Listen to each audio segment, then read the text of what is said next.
नमस्कार मित्रांनो. DMER Maharashtra academy या आपल्या यूट्यूब चॅनलमध्ये तुमचं खूप खूप स्वागत आहे. आज आपण एका खूप मोठ्या आणि महत्त्वाच्या बातमीवर बोलणार आहोत. DMER भरतीबद्दल एक आकडा सध्या सगळीकडे फिरतोय. हो, तुम्ही स्क्रीनवर जो आकडा पाहताय ना, तो अगदी बरोबर आहे. तब्बल 5185 पदं. असं दिसतंय की DMER भरती लवकरच दारात उभी आहे आणि जे हजारो उमेदवार कित्येक दिवसांपासून तयारी करत आहेत त्यांच्यासाठी ही एक प्रचंड मोठी सुवर्णसंधी ठरू शकते. पण थांबा, सगळ्यात मोठा प्रश्न तर हाच आहे की हा 5185चा आकडा नेमका आला कुठून? म्हणजे ही फक्त एक अफवा आहे का याच्यामागे काहीतरी ठोस पुरावा आहे? चला, याच प्रश्नाच्या अगदी मुळापर्यंत जाऊया आणि सत्य शोधून काढूया. आज आपण या सगळ्या प्रकरणाचा टप्प्याटप्प्याने आढावा घेणार आहोत. सगळ्यात आधी या माहितीचा अधिकृत स्रोत काय आहे ते पाहू. मग विधानसभेत नक्की काय प्रश्न विचारले गेले होते ते बघू. त्यावर मंत्र्यांनी काय स्पष्टीकरण दिलं. आणि हो, सगळ्यात महत्त्वाचं की आता तयारी करणाऱ्या उमेदवारांसाठी पुढे काय संधी आहे. चला तर मग आपल्या पहिल्या आणि सगळ्यात महत्त्वाच्या मुद्द्याकडे वळूया. ही जी काही माहिती आहे ना, ती कुठल्याही अंदाजावर किंवा बातमीवर अवलंबून नाहीये. ती थेट एका सरकारी दस्तऐवजातून आलेली आहे. हो, अगदी बरोबर. ही माहिती महाराष्ट्र विधान परिषदेच्या हिवाळी अधिवेशनात झालेल्या प्रश्नोत्तरांच्या अधिकृत यादीतून समोर आली आहे. याचा सरळ सरळ अर्थ असा आहे की ही माहिती 100% खरी आणि विश्वास ठेवण्यासारखी आहे. आणि ह्यातली सगळ्यात भारी गोष्ट काय माहितीये? हा जो दस्तऐवज आहे ना, तो सगळ्यांसाठी उपलब्ध आहे. म्हणजे कोणीही तो स्वतः डाउनलोड करून वाचून खात्री करू शकतो. त्यामुळे यात लपवाछपवीचा काही प्रश्नच उरत नाही. आणि हो, हे तुम्ही स्वतःसुद्धा तपासू शकता. यासाठी तुम्हाला फक्त mlsa.org.in या वेबसाईटवर जायचंय. तिथे विधान परिषद सेक्शनमध्ये अतारांकित प्रश्नोत्तरांची यादी शोधायची आहे. हिवाळी अधिवेशन 2025ची 11वी यादी डाउनलोड केली की तुम्हाला हा संपूर्ण दस्तऐवज मिळेल. म्हणजे बघा, सगळं काही तुमच्या डोळ्यासमोर असेल. बरं, आता आपण आपल्या दुसऱ्या भागाकडे जाऊया. या दस्तऐवजात असं नेमकं काय विचारलं गेलं होतं वैद्यकीय शिक्षण मंत्र्यांना की ज्यामुळे ही एवढी मोठी माहिती बाहेर आली? चला पाहूया. विधान परिषदेच्या सदस्यांनी काही खरंच खूप गंभीर प्रश्न विचारले होते.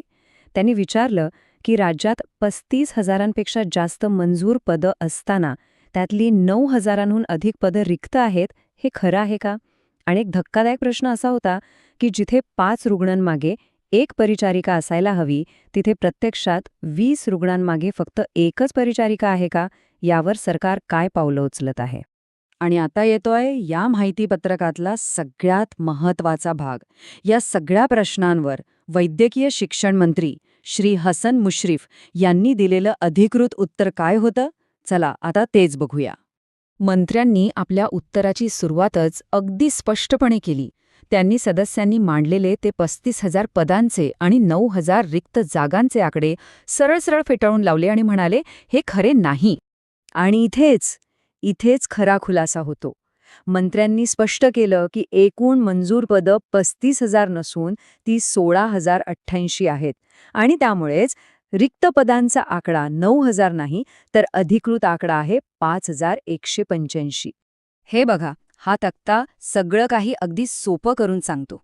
मंत्र्यांनी दिलेल्या माहितीनुसार एकूण 16,088 मंजूर पदांपैकी 10,853 पदं भरलेली आहेत आणि उरलेली 5,185 पदं ही अधिकृतरित्या रिक्त आहेत. हाच तो खरा आकडा आहे ज्यावर शिक्कामोर्तब झालंय. एवढंच नाही तर मंत्र्यांनी 20 रुग्णांमागे 1 परिचारिका असल्याचा दावाही चुकीचा ठरवला. त्यांनी हेही सांगितलं की 2023मध्ये तब्बल 4,000 नवीन परिचारिकांची भरती झाली आहे आणि 2024मध्ये 836 जणांना प्रमोशनसुद्धा मिळालंय. चला, आता आपल्या शेवटच्या आणि तुमच्या आमच्यासाठी सगळ्यात महत्त्वाच्या भागाकडे वळूया. आता हे तर सिद्ध झालंय की 5,185 जागा रिक्त आहेत.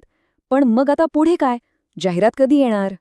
आता मंत्र्यांनी त्यांच्या उत्तरामध्ये एका महत्त्वाच्या शब्दाचा उल्लेख केला, बिंदू नामावली. आता तुम्हाला प्रश्न पडला असेल की हे बिंदू नामावली म्हणजे नेमकं काय? तर सोप्या भाषेत सांगायचं झालं तर जाहिरात काढण्याआधी कोणत्या जागेसाठी कोणतं आरक्षण असेल हे ठरवण्याची जी सरकारी प्रक्रिया असते ना, तिलाच बिंदू नामावली म्हणतात. आणि चांगली बातमी ही आहे की मंत्र्यांनी सांगितले की हे काम सध्या सुरू आहे. ही टाईमलाईन बघा म्हणजे तुम्हाला सगळं चित्र स्पष्ट होईल. मागच्या वर्षी भरती झाली, यावर्षी पदोन्नती झाली आणि आता बिंदू नामावलीचं काम सुरू आहे. ह्याचाच अर्थ ही प्रशासकीय प्रक्रिया पूर्ण झाली की लगेचच 5185 पदांसाठी जाहिरात येणार.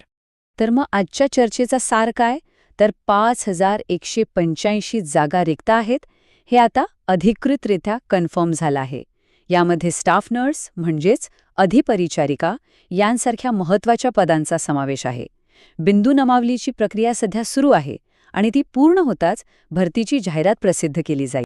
मित्रांनो, अशा सखोल संशोधनावर आधारित व्हिडिओ आणि माहितीपत्रक तयार करण्यासाठी आमची टीम दिवस-रात्र मेहनत घेत असते. जर तुम्हाला आमचं काम उपयुक्त, अर्थपूर्ण आणि मूल्यवान वाटत असेल तर या UPI QR कोडद्वारे मनापासून छोटीशी मदत करून तुम्ही आमच्या या प्रवासात सहभागी होऊ शकता. एक गोष्ट नेहमी लक्षात ठेवा मित्रांनो, यश म्हणजे दुसरं तिसरं काही नसून जिथे तुमची तयारी आणि आलेली संधी एकत्र येतात तिथे यश मिळतं. संधीत आता दारावर ठो ठावत आहे, आता फक्त तयारीला लागायचंय. त्यामुळे आजचा खरा प्रश्न हा आहे की या 5185 पदांच्या मोठ्या सुवर्ण संधीसाठी आपली तयारी सुरू झाली आहे का? जर आपल्याला DMAR बद्दल आणखी माहिती हवी असेल तर आमचे इतर व्हिडिओ नक्की बघा. आणि हो, भविष्यात अशाच महत्त्वाच्या आणि अधिकृत माहितीसाठी DMAR महाराष्ट्र अकॅडमीला सबस्क्राईब करायला अजिबात विसरू नका. धन्यवाद.